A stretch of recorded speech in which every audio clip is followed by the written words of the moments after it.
An ANC delegation is leaving for Zimbabwe this afternoon, and of course we were chatting to our foreign editor Sophie Mokoena earlier on about the delegation and what exactly will be happening there. Very good afternoon to you again, Sophie.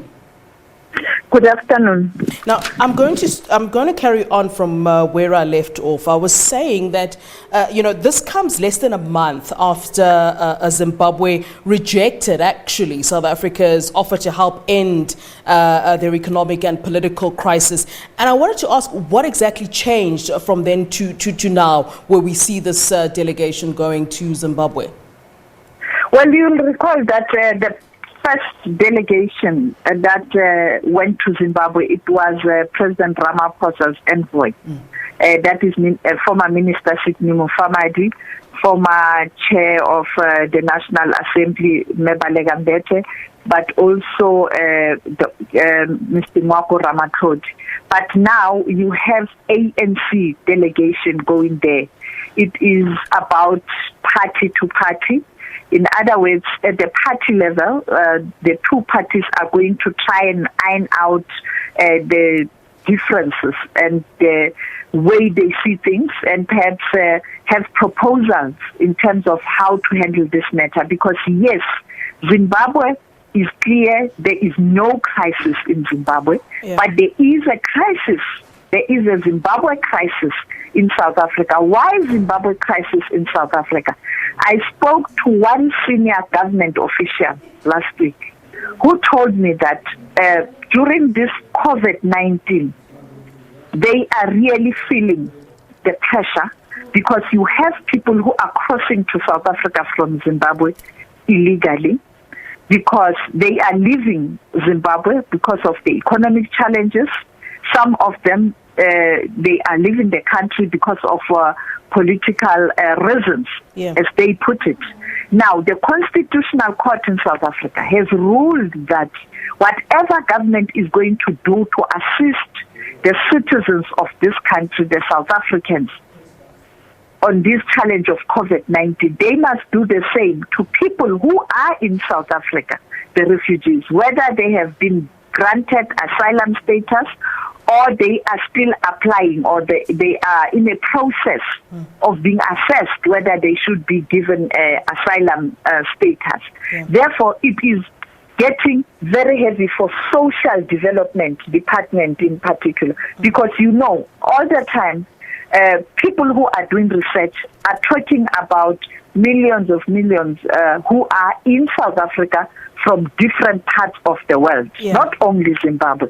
And therefore, you saw today the GDP, how difficult it is in South Africa. And therefore, there's now this added burden of people coming in, and you can't have a situation where they are experiencing hunger. You have to do something in terms of international laws. Therefore, they want to discuss with Zimbabwe their concerns, because yes, Zimbabwe is saying there's no crisis in Zimbabwe, but there is a crisis in South Africa, a Zimbabwe crisis in South Africa. We saw journalists doing stories in Limpopo at the border, people crossing the border illegally. And therefore, you have to do something to find out, as neighbors, what can we do? What is the problem? How do we deal with this problem? And therefore, these parties can then delegate their employees in government to come up with solutions.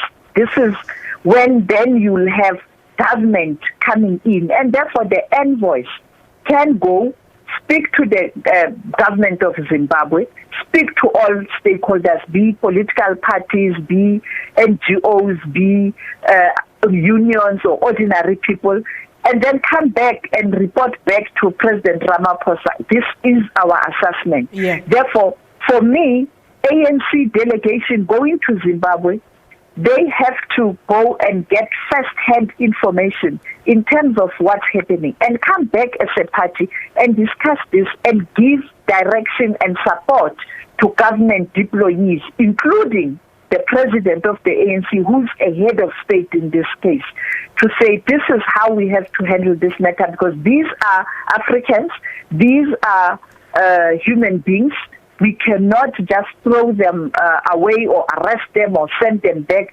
We must find a way to deal with this crisis in South Africa.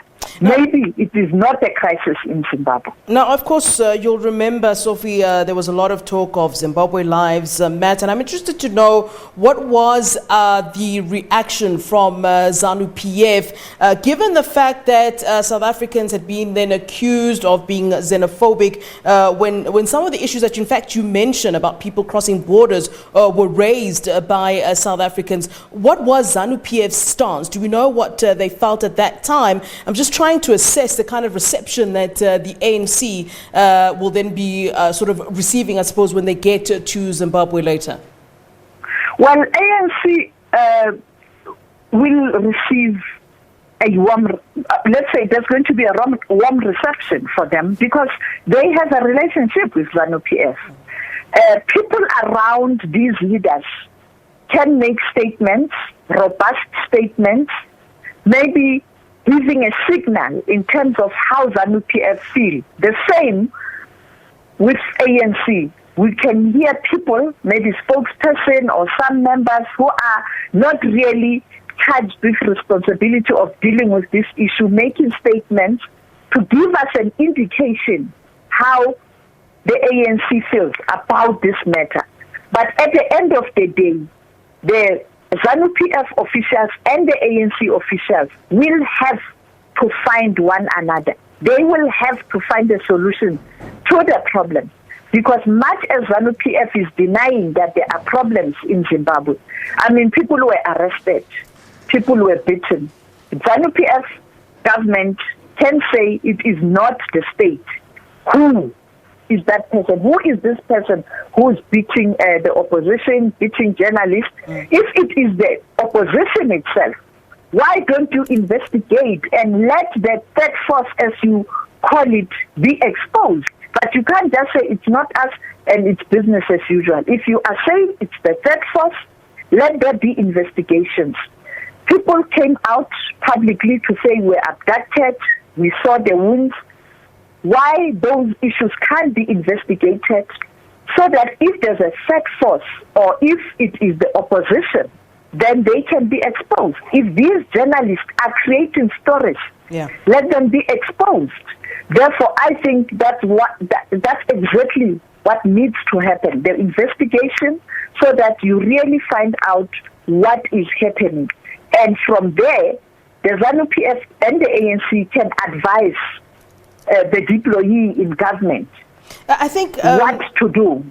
You know, my next question, and I wonder if, it's a question for Sophie or a question rather placed or given to Samkele, actually. But I find it very interesting that you say that this delegation that's going to Zimbabwe included Tony Yengeni. And of course, there was a perception that there were some tensions between himself and the president after there was talk that he'd asked for the president to step down. Those perceived tensions that people thought they were they just that, a perception? Were they not real? I mean, given the fact that he is forming this quite important delegation to Zimbabwe.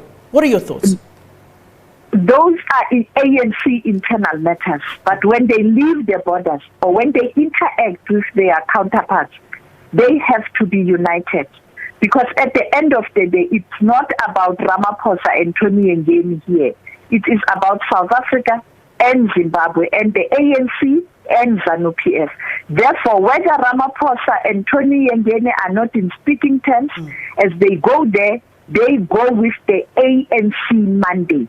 And perhaps I know that the mandate where they are, it's clear in terms of what they have to do, what they must say, because there was an NEC meeting where there was consultation and the entire NEC gave direction. That is why during the press conference, the president of the ANC, Ramaphosa, last week said, these are the outcomes of the NEC. It is a collective.